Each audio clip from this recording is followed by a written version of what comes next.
Karlsson now find themselves at the forefront of customer centricity in their industry, and how they gleam.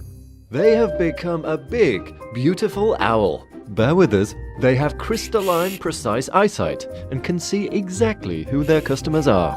They have a 360-degree view of the customer, and they're also having a hoot. But this is now. What about before? Before they truly integrated the key domains of commerce, sales, service, marketing and billing.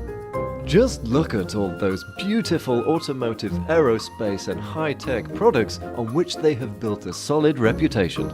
But the way Karlsson interacted with their customers was, at times, less than smooth, and at other times, downright bumpy.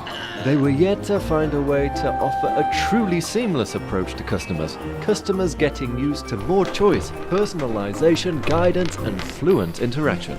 And perhaps inevitably the same trend entered the B2B environment. Karlsson's CEO knew this was coming. So too the Chief Digital Officer and the VP of Innovation. The board needed no convincing either. And it was time the Chief Digital Officer and the VP of Innovation started justifying those heavyweight job titles. They needed the right kind of partner. But who? They brought in SAP and Capgemini, whose joint initiative of Digital Customer 360 in Fast Digital for Discrete Industries helped Karlsson achieve the simplified and enhanced shopping experience for enterprise users. No more would buyers be left cold by dog-eared brochures and 9-to-5 telephone support. Customers now had a smoother online shopping experience on par with their favorite online retailers, even to purchase complex industrial machinery. And boom, it increased client satisfaction and lowered costs.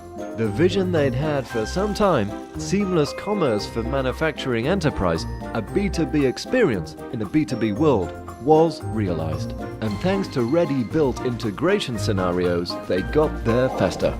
So with Karlsson now connected to their customers, connected with a capital C, there was no reason for their business to be held back by technology limitations. Now the technology matched the height of their ambition.